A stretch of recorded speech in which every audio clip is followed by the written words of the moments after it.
datang di perjalanan epik melintas waktu.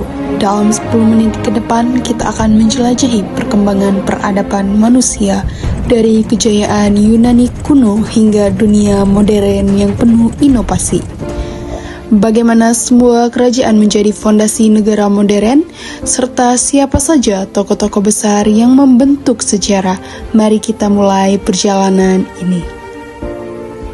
Konsep negara bukan lahir begitu saja, tetapi di baliknya ada perjalanan yang panjang, dari awal Yunani kuno hingga era modern digital saat ini. Negara pernah dianggap sebagai milik dewa, lalu berubah menjadi urusan negara, dari polis aibana hingga politik pemerintahan global saat ini yang saling terhubung. Di setiap zaman akan selalu ada pemikiran-pemikiran besar yang selalu mempertanyakan apa itu negara dan untuk siapa negara itu ada.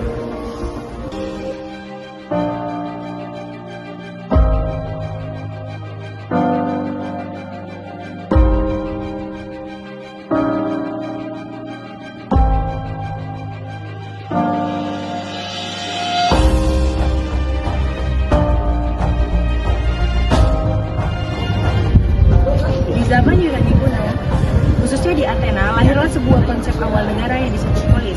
Negara dianggap sebagai suatu komunitas warga yang saling terikat oleh hukum dan nilai bersama. Menurut saya, negara yang ideal adalah negara yang dipimpin oleh para filsuf. Mereka yang memiliki kebenaran dan keadilan. Tidak, Plato. Negara bukan tentang cita-cita yang abstrak. Negara adalah komunitas yang bertujuan untuk mencapai kebaikan bersama. Menurut Aristoteles, manusia adalah zon politikon, di mana makhluk sosial akan mencapai puncak kesempurnaan dalam kehidupan bernegara dan berbangsa. Dari sinilah tumbuh gagasan bahwa negara bukanlah tentang hanya kekuasaan, tetapi juga wadah untuk menampung aspirasi dan tanggung jawab sosial.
Bangsa Romawi memperkenalkan lagi dan memperluas lagi arti dalam sebuah negara. Mereka memperkenalkan konsep respublika, yang dimana itu adalah urusan bersama.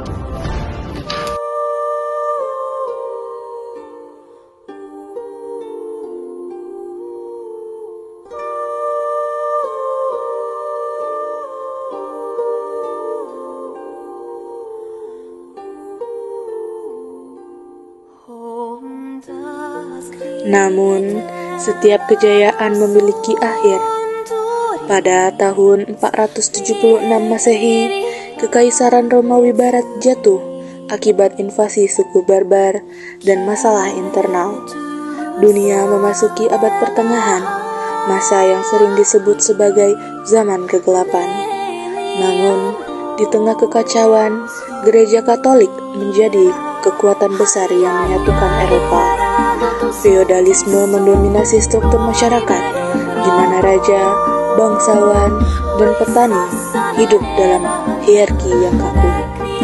Meski begitu, periode ini juga melahirkan tokoh seperti Charlemagne yang menyatukan Eropa Barat di bawah Kekaisaran Carolingia pada abad ke-8.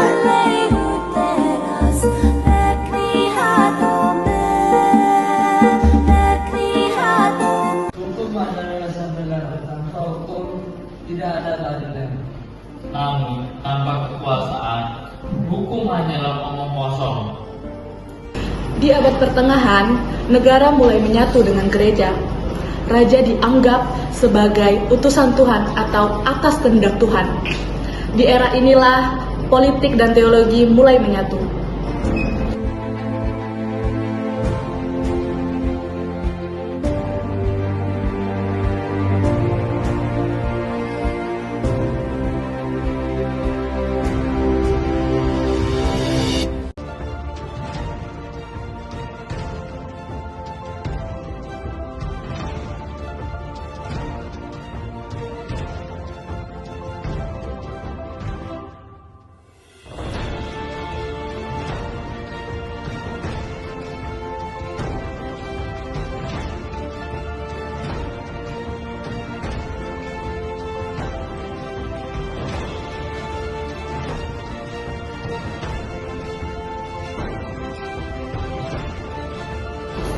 Tetapi sistem ini mulai goyah ketika banyak manusia yang menanyakan apakah kekuasaan tersebut selalu dianggap suci.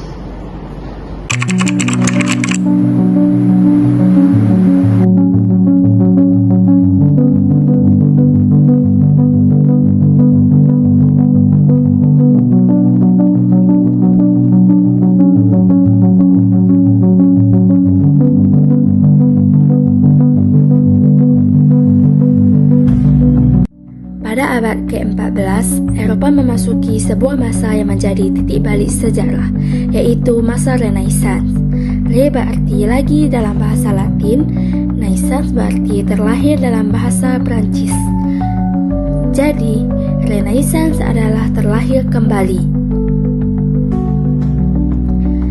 Sebuah gambaran tepat untuk era ketika masyarakat Eropa mulai kembali menggali warisan intelektual Yunani dan Romawi kuno setelah berabad-abad berada dalam dominasi pemikiran abad pertengahan.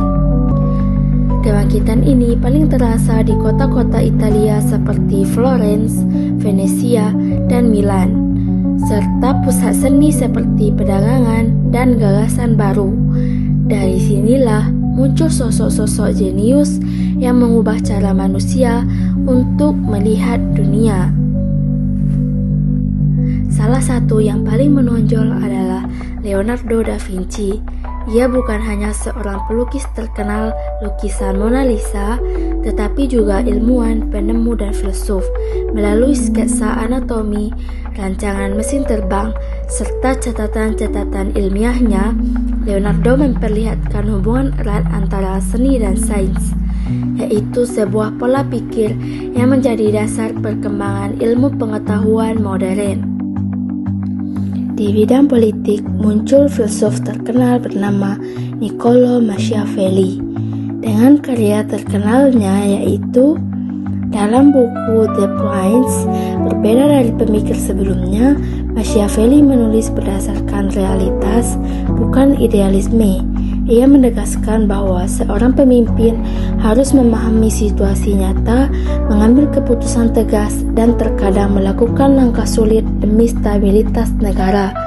Pemikirannya ini menjadi fondasi teori politik modern. Terobosan terbesar dalam penyebaran gagasan lahirlah dari teknologi mesin cetak ciptaan Johannes Gutenberg. Inovasi ini membuat buku dapat diproduksi lebih cepat dan lebih murah. Pengetahuan yang sebelumnya hanya dimiliki kalangan terbatas, kini dapat diakses hingga masyarakat luas. Renaissance pun menjadi pintu untuk menuju dunia modern, dunia yang menempatkan akal, kreativitas, dan rasa ingin tahu sebagai kekuatan utamanya. Memasuki masa modern, pemikiran politik mulai berubah. Negara mulai dipahami sebagai kesepakatan manusia, bukan sebagai titah ilahi.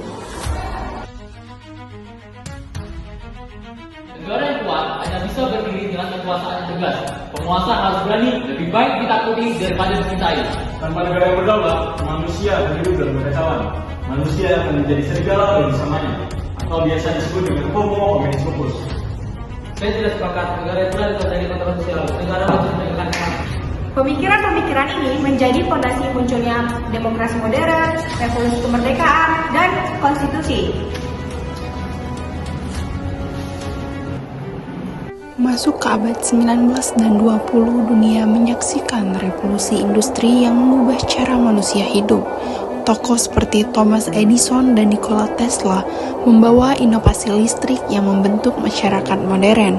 Dua perang dunia mengguncang dunia, tetapi juga melahirkan organisasi seperti PBB untuk menjaga perdamaian. Kini, di era globalisasi, negara-negara terhubung melalui teknologi dan perdagangan, membentuk dunia yang kita kenal hari ini. Dari Romawi kuno hingga dunia modern, perjalanan peradaban manusia adalah cerita tentang inovasi, konflik, dan harapan. Tokoh-tokoh seperti Aristoteles, Julius Caesar, dan Napoleon telah membentuk dunia yang kita tinggali. Apa yang akan menjadi babak berikutnya dalam sejarah kita?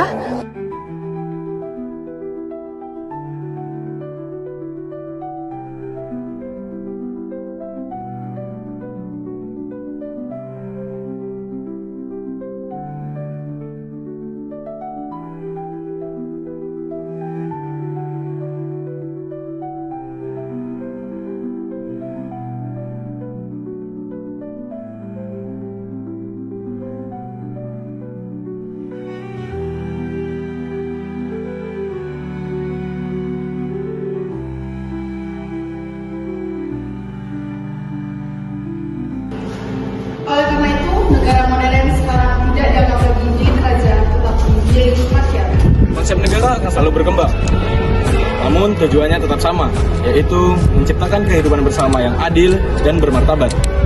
Dari polis Athena hingga negara modern, masyarakat terus berkembang. Dari yang tidak hidup bersama dalam sebuah aturan. Dan sekarang tanggung jawab itu ada di tangan kita sebagai warga negara yang hidup di zaman era digital. Negara bukan sekedar lembaga, negara adalah cermin, nilai, dan kesadaran, serta komitmen sebagai warga negara. Karena negara tidak hanya dibangun oleh kekuasaan, tapi oleh pengetahuan, moral, dan cinta pada sesama.